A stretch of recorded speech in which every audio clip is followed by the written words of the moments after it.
Let us recreate this famous font fire effect by Natt Jongsala in 3 minutes.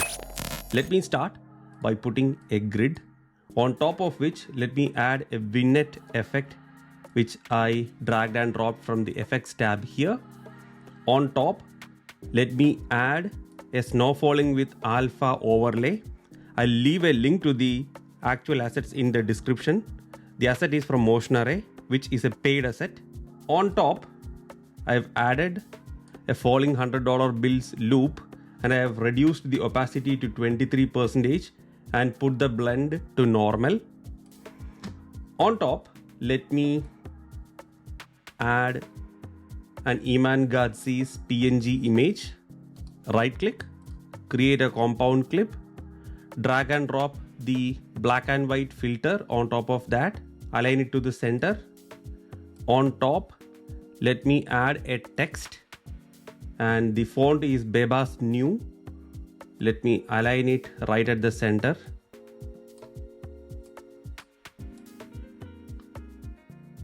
And for the Gothic effect, go to text, search for this pants text under vlog, drag and drop this pants text here, align it on top of the head, type Gothic, remove this text. We don't need the italics, so make it straight.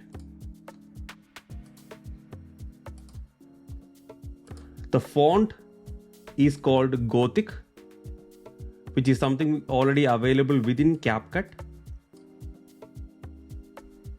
Adjust the line so that it's closer.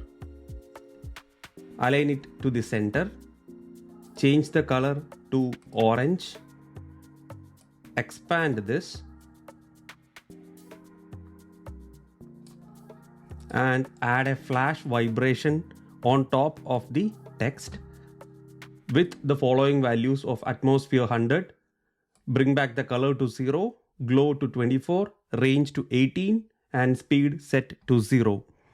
If everything goes right, we should be able to see the effect here in Capcut. Let me know in the comment section if you have liked the tutorial or not. Don't forget to subscribe if you haven't. More such tutorials on its way. I'll see you soon. Thank you and bye-bye.